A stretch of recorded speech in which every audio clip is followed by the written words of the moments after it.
Welcome, bienvenidos a Tenerife, and thank you all for coming and making this long journey for many of you.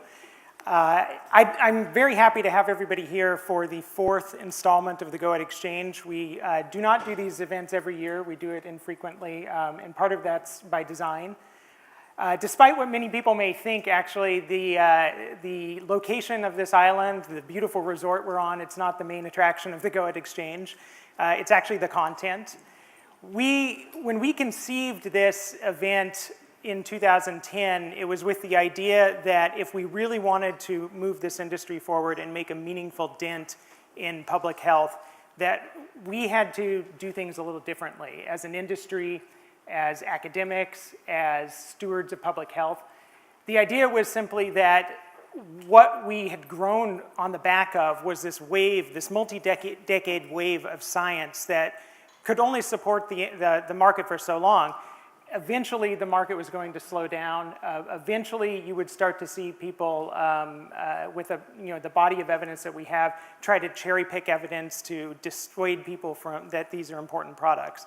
So we said if we were going to do an event, we needed to do something differently. We had to bring in speakers who were going to challenge the industry, challenge the preconceived notions, speakers who are going to present different ways and more advanced ways of doing things, whether it's marketing, communication, or how we present science, or how we conduct research, and even approach regulation. And the idea here is that this is not just to support an industry, because at the end of the day, we actually do have a significant public health problem. There we go. Darius Mozaffarian's group at now Tufts, but previously Harvard, has actually quantified the intakes from every country in the world of EPA and DHA. And one of the things they've found, if you weight this by population, is that, sorry, my clicker's not working now. There we go. If you weight this by population and you look at where intakes are compared to the ISFAL recommendation that everybody in the world should be getting 500 milligrams of EPA and DHA per day on average, roughly 6.5 billion people on this planet live in countries where you're getting insufficient intakes on a daily basis.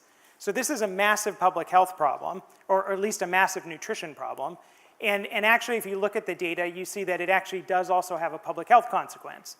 So many of the people in the room know these statistics, but the Global Burden of Disease Project now estimates that more than 1 million people die per year globally early from not getting enough EPA and DHA in their diet.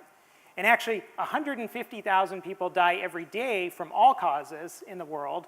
So what you're talking about, if we can solve this problem, you're talking about eliminating 1 week of deaths in the world, which is pretty powerful. I mean, there are not many human proactive initiatives that have reduced 1 million deaths annually, or 1 week of death in the world. And of course, there's an economic consequence as well.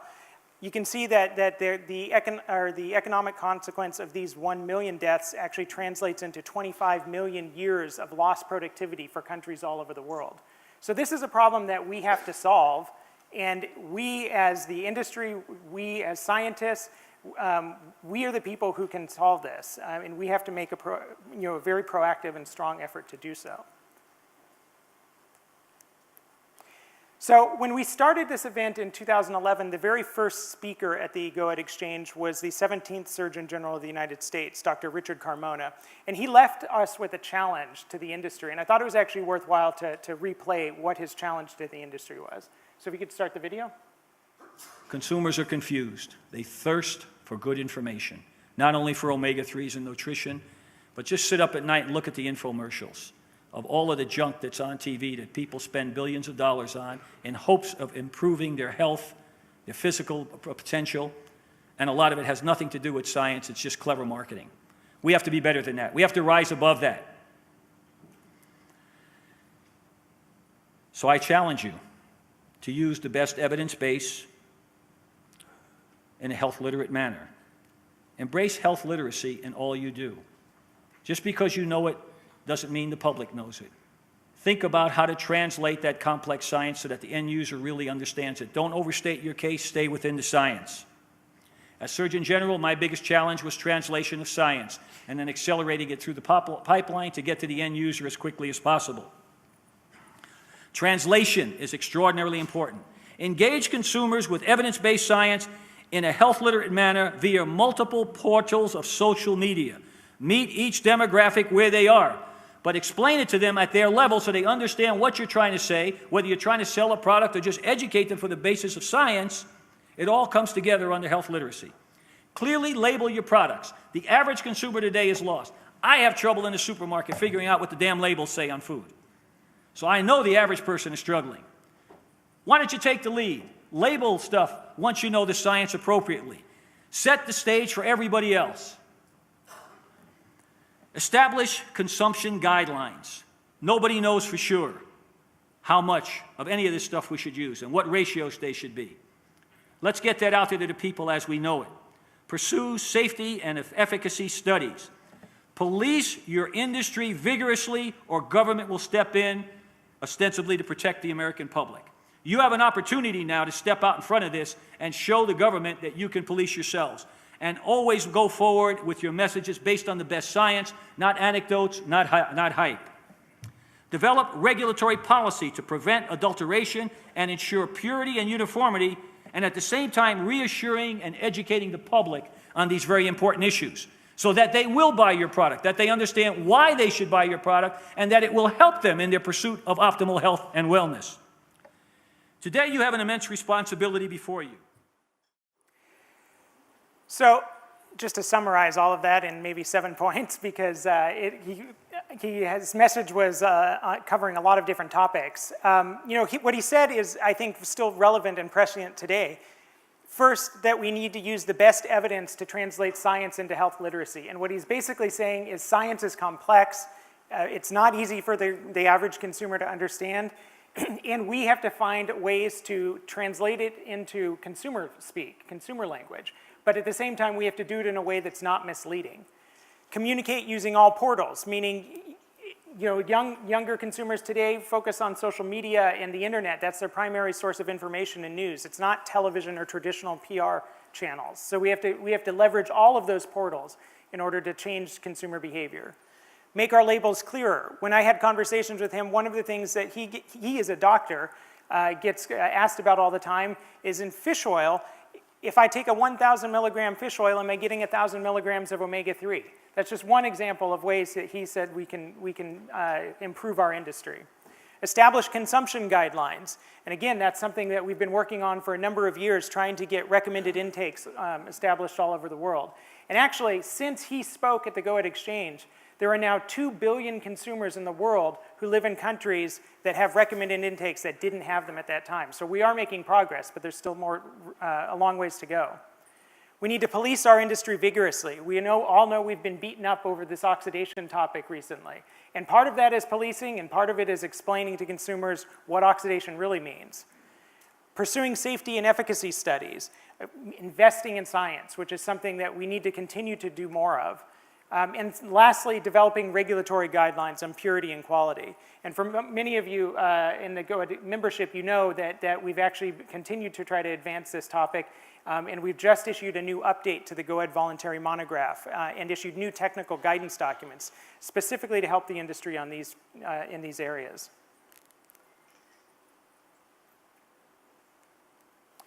Whoops, sorry, I went too many.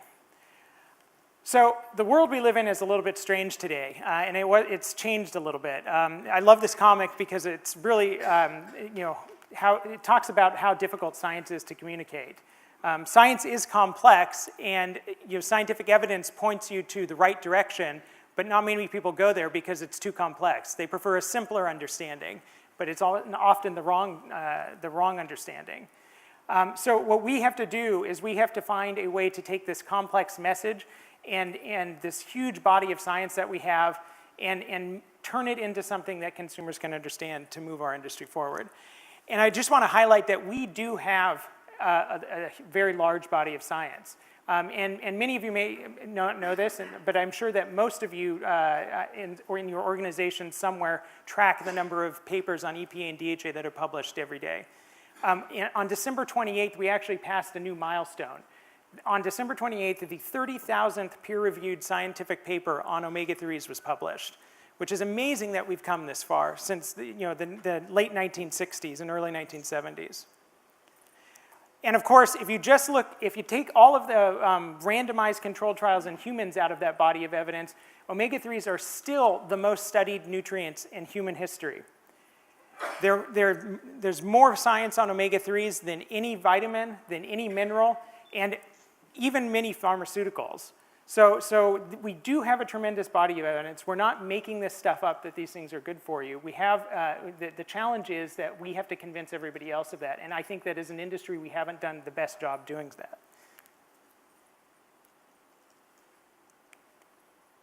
There we go. So one of the things I started to do in order to try to advance this effort, actually 1 year ago now, I said I was going to go through all of these papers, all of the abstracts, and try to figure out what is the success rate of omega-3 clinical trials. And in 1 year, I've only made it through the papers that have been published since 2007, but that's more than, I think, more than 2,000 randomized controlled trials. And what I've done is I've pulled out all those randomized controlled trials first, and then I've classified them based on what the authors have concluded from these papers. And what you find is that, on average, 82% of all the randomized controlled trials published in the last 9 years have shown, or the authors have concluded that there is a benefit for omega-3 consumption. And in only 18% of those papers have the authors not found an effect. So there is a very consistent finding. You can see year to year there are not much difference in this level.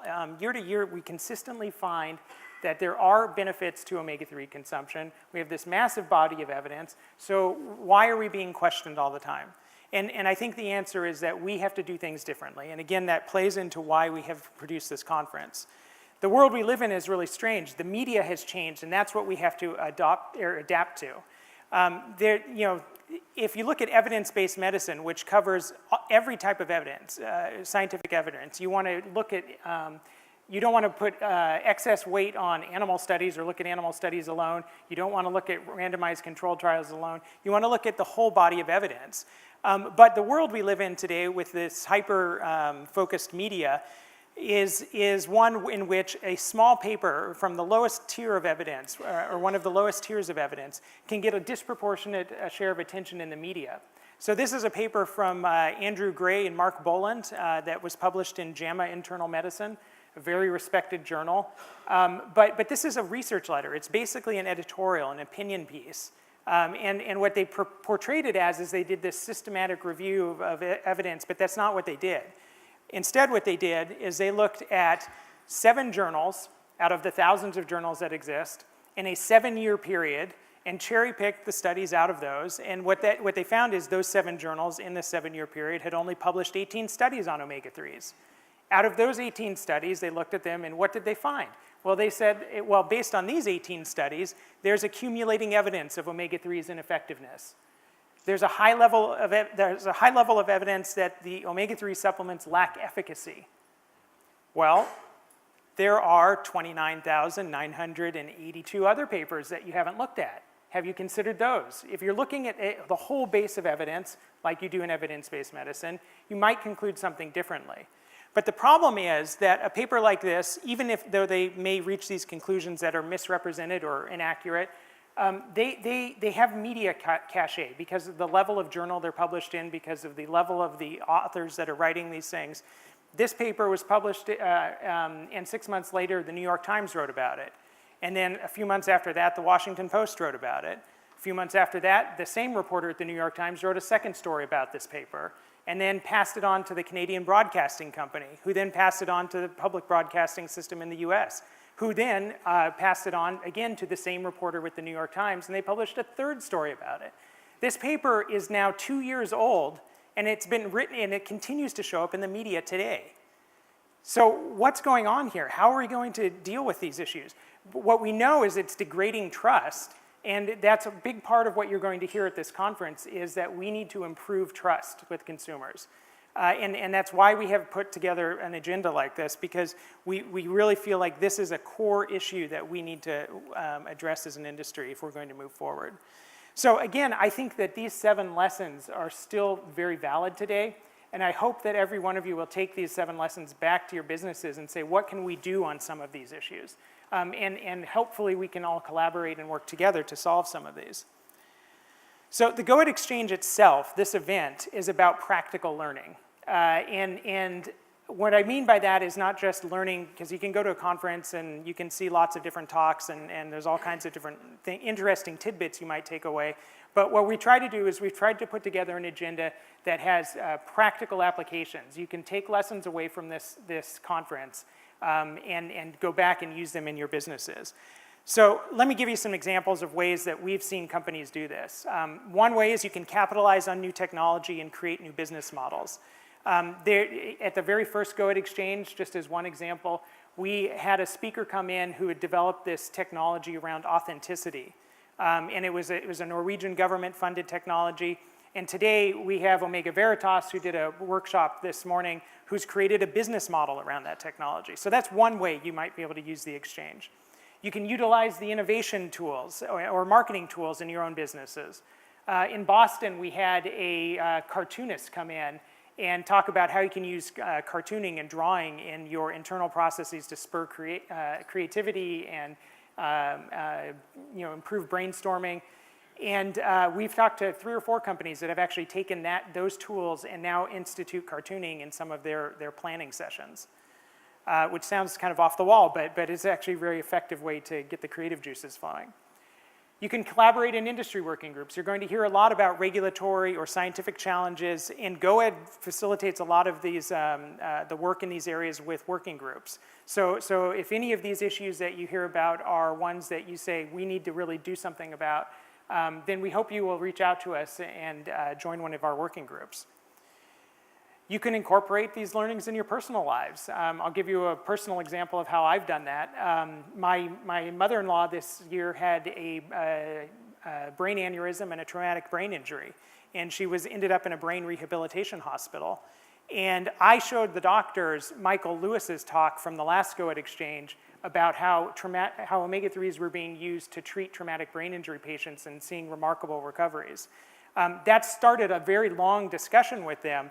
And it was really productive because I was helping educate those doctors about the importance of omega-3s, but on top of that, they were talking to me about the practical issues of how do you incorporate omega-3s in a hospital where you have to have drug control systems in place. There's specific types of feeding tubes that might clog with different types of oils. And we worked with one of our members, Barlene's, shipped a whole case of different types of omega-3s to the doctors. And they started experimenting with them in some of the feeding tubes. Now, ultimately, my mother-in-law moved to another hospital, but funny enough, the omega-3s didn't make it to her next hospital with her because the doctors held on to them and actually were experimenting with them and continuing to use them on their other patients.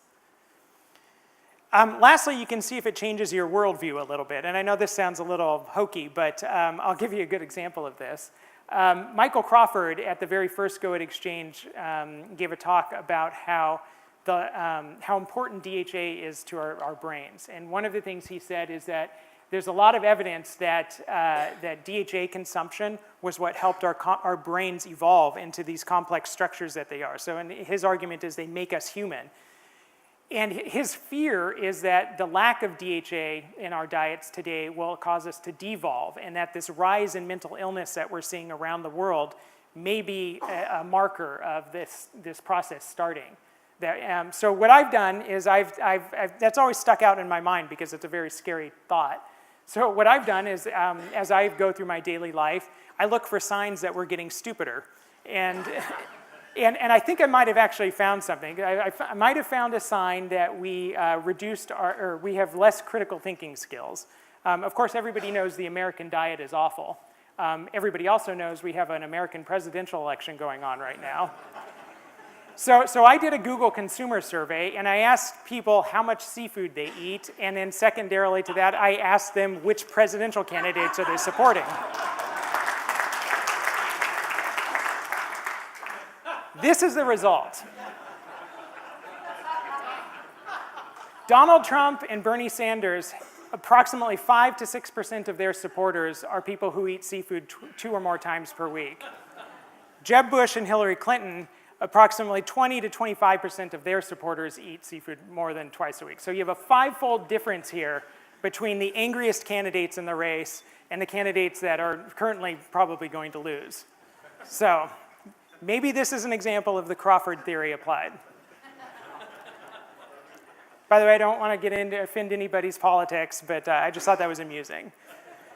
So what's on our agenda for this event? I think today we have got, we're starting off with this real focus on trust. We had some great pre-conference workshops this morning, but the rest of the afternoon is really focused on this trust issue. We've got an excellent speaker who's written a lot about how we live in a transparent world today and what do companies or industries need to do in order to build trust in an environment like we're in today. We have people who have looked specifically at trust with omega-3 products, and I'm really looking forward to that agenda. And of course, tonight we have a cocktail reception, which is sponsored by TASA, and they've brought in some special taste of Peru for that event. So I won't spoil the surprise. You'll see what that is later. Tomorrow we focus on some of the more popular sessions for the exchange. The market overview is always very popular. Everybody wants to know what's going on in the market, and we actually have Google coming in to give a talk on how you can use big data to change marketing campaigns, because we just instituted this, or we just finished this marketing campaign in North America. And they'll talk about their experience during that campaign and what they learned and how the industry can take those learnings and move forward. We have a great session on the science. Everybody wants to know what the latest in the science is, but we also think what's most important is that we understand as an industry where the gaps still lie, because we need to fund research in order to close those gaps, and we need to make sure that we're not overstretching our claims. We don't want to say things that aren't fully validated by the science yet. One of the more popular sessions from every exchange is the early history session, where we try to document the oral history of the earliest researchers in the omega-3 space. So we invite them here to share their stories. Then we move on to some regulatory challenges around things like the Codex Alimentarius Commission projects. We're looking at how are different frameworks for how we're going to establish reference intakes for omega-3s. And then lastly, we finish with an interactive session on case studies. And this is one that I hope is going to be very interesting for everybody. At the last Go Ahead Exchange, we tried to do some case studies, but we didn't really have the right format. And I don't think we met our goals with that session. So what we've done is we've asked Tom Clow to come in and moderate the case study session. And he's actually teaching something more like a traditional business school case. So if you haven't read the cases yet, they were emailed out to all of the attendees, but if you haven't read them, you can access them in the app, and if you need to pick them up, there are some copies on the table outside. But be sure you read them before tomorrow. They're very short and very easy to read, but they'll help inform the discussion. It's a very interactive discussion, so Tom will be calling on people in the audience to get your opinions, and we have 2 companies who are standing up here basically opening themselves up to criticism from all of their peers in this industry. So we hope you will participate in that. It'll be very much worthwhile if everybody participates. On the last day, we really moved towards looking towards the future. We have a session on how you kickstart innovation. We have an innovation expert coming in. All of you should have received his book in the bags. Then we move on to some of the economic issues related to omega-3s. How much money can public health systems save? What's the true value of sustainability certification? Those are the types of answers we want to address. And then we look at the non-randomized control research, that other 27,000 papers that always get forgotten about because we focus on randomized controlled trials. What's in that evidence, and how can that be used? And then lastly, we close the day with 2 of really popular sessions. One, innovative uses of omega-3s. That session is always very popular because we hear about some cutting-edge ways practitioners are using omega-3s in clinical practice and other applications. And then Dr. Jorn Dyerberg, who really, in many ways, kicked off this industry by conducting his Greenland Eskimo studies in the 1970s. He's going to look not just back, but also really where we go from here. He's been thinking a lot about the future of this industry and where we take the omega-3 world from this point forward.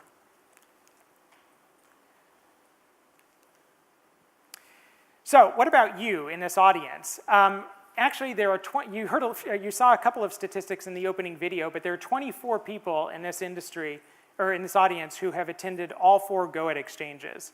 And actually, on your badges, we've denoted how many times you've attended the exchange here just to help get some conversation started.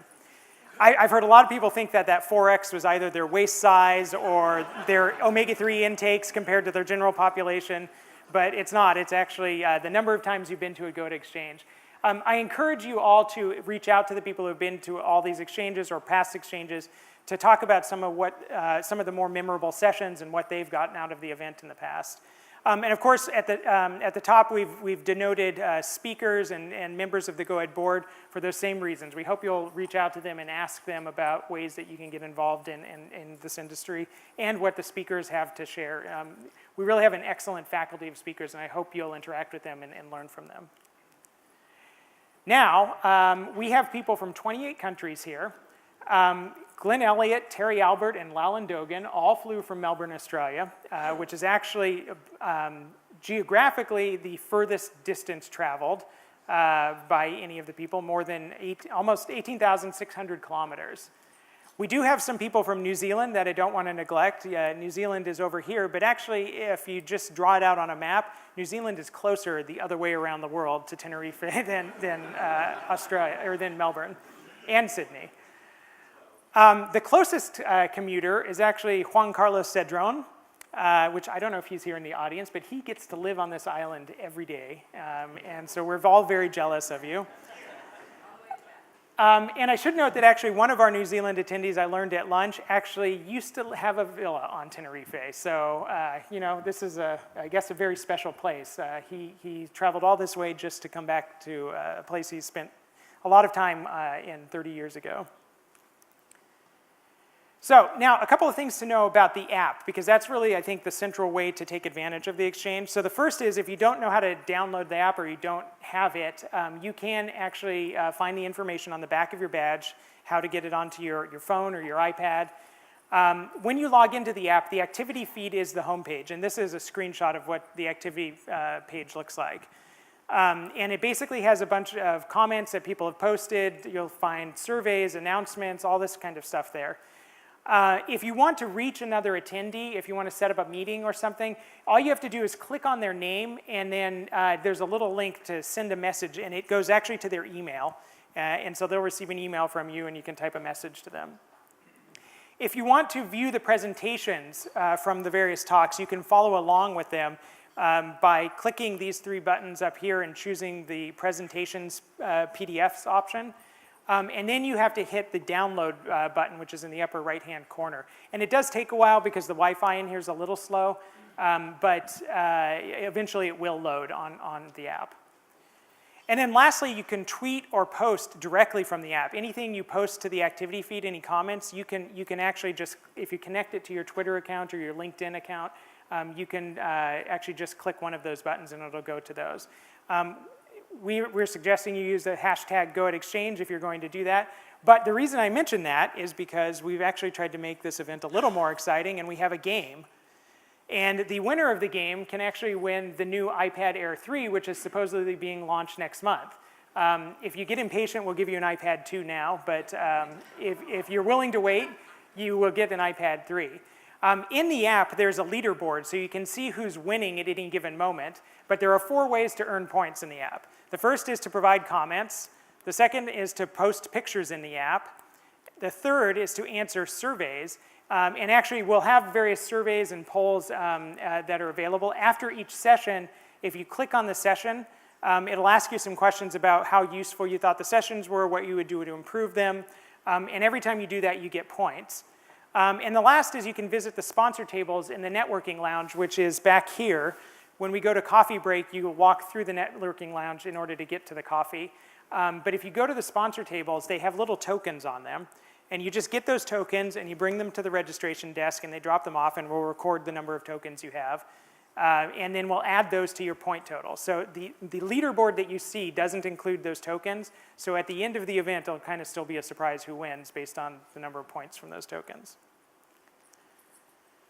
Now, let's practice something. We'll start with the surveys for those of you who have the app. In the app, you should be able to, in the activity feed, see a poll question. And Katie Pharma is sponsoring these. So this is the very first Katie Pharma question of the day, which they will have every day. Adam? Yeah. Excuse me.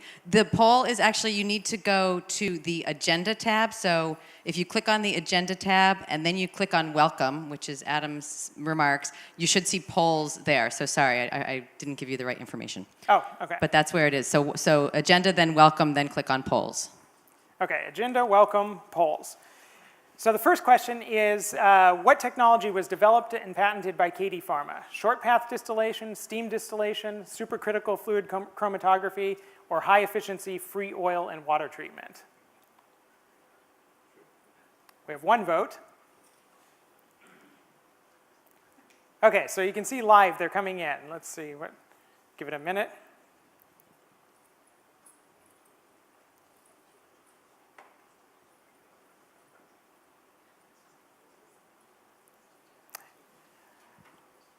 Okay, so we got 18 votes, which is okay for an audience of 200 people. You guys could do better. but well, now we're up to 27. So those people get points, and they're now in the leaderboard and could walk away with an iPad. So the correct answer is number 3, supercritical fluid chromatography. 77% of the people got that right. Why don't we move to the next question? Now we'll move into something a little funnier. How many languages does the GoEd staff speak? We have 8 people on our staff. We live in 2 different countries, in Spain and the United States. So how many languages do we speak? 1, American. 2, 9 languages. 3, 14 languages. Or 4, all of them, every single one.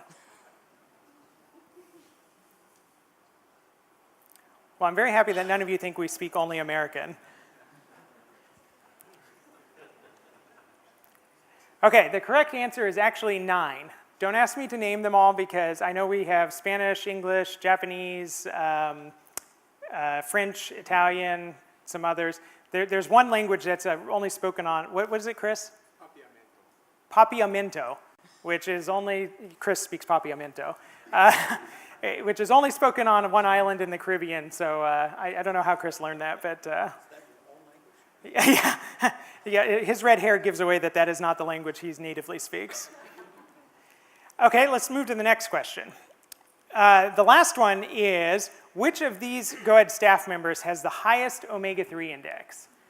And I'll give you some hints here because not all of you have met the GoEd staff members. So Aldo Bernasconi is our market researcher. He's a PhD PhD mathematician. There's myself. I'm the executive director of GoEd, and I've been in the omega-3 industry for almost 16 years. What now, 17 years? I'm getting old. Dr. Harry B. Rice, PhD, who's very specific about the way we pronounce his name. He's our regulatory and scientific affairs person. Michael Roberts, our business development director, who lives in Colorado. And Ellen Schutt, our communications director, and the person who puts most of the GoEd Exchange on. Well, I have to say I'm impressed that most of you think Ellen is the #1 person because that is actually the correct answer. Ellen's omega-3 index is 14.1. So for those of you who know, if you're over 8, you are at a level that is considered cardioprotective. So Ellen has an extremely high omega-3 index here. I'm not going to tell you mine because I'm embarrassed at how low it is, but I am above 8. Lastly, I just want to thank our sponsors. And I know I'm over my time here, so I'll go through this pretty quickly here. But the sponsors are really what make this happen.